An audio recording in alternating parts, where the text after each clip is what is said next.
Hello and welcome to a special edition of NCBA's Cattleman to Cattleman. I'm Kevin Oxter. Thanks for joining us. As we visit with ranching families around the country, one common theme we hear is the desire to leave a legacy and to pass the ranch on to another generation.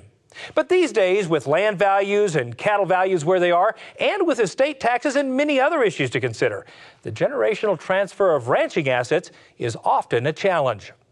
And it's a challenge many families tend to put off until they're forced to deal with it.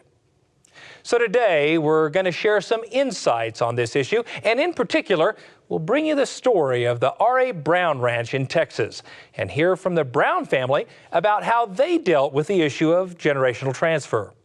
First, let's begin with some comments from producers about some of their concerns and the issues they see in passing the ranch on to the next generation. Generational transfer is not easy. It's not. And so what concerns me the most is that it gets hard and it gets emotional and it gets really tough really quick, and then you stop. And that's what concerns me, is that you got to keep going through it.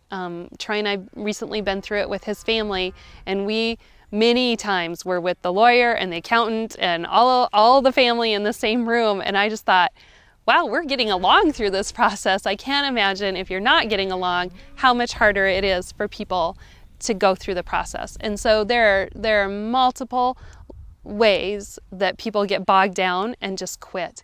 And that to me is the scariest part. You can't quit. You have to muddle through it, and it's hard and it's emotional and it's brutal, but you got to keep working through it, because if we don't get things in place for the next generation to be able to smoothly run when you're no longer here, we're going to lose a lot of opportunities in agriculture. Having just gone through that process, I think one of the hardest things that we were dealing with as we went through was all the uncertainty that comes out of Washington, D.C. You're trying to make plans based on what the tax laws are, based on what the regulations are. And those regulations and tax codes are such a moving target that it made it really difficult to make those plans. Obviously, this is a put together place. We've bought it, and we bought this with money that we've already paid taxes on. And it will be left to my son. So I have very strong feelings about the death tax.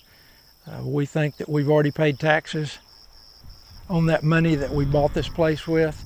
And so we should be able to transfer that ownership to him without a death tax.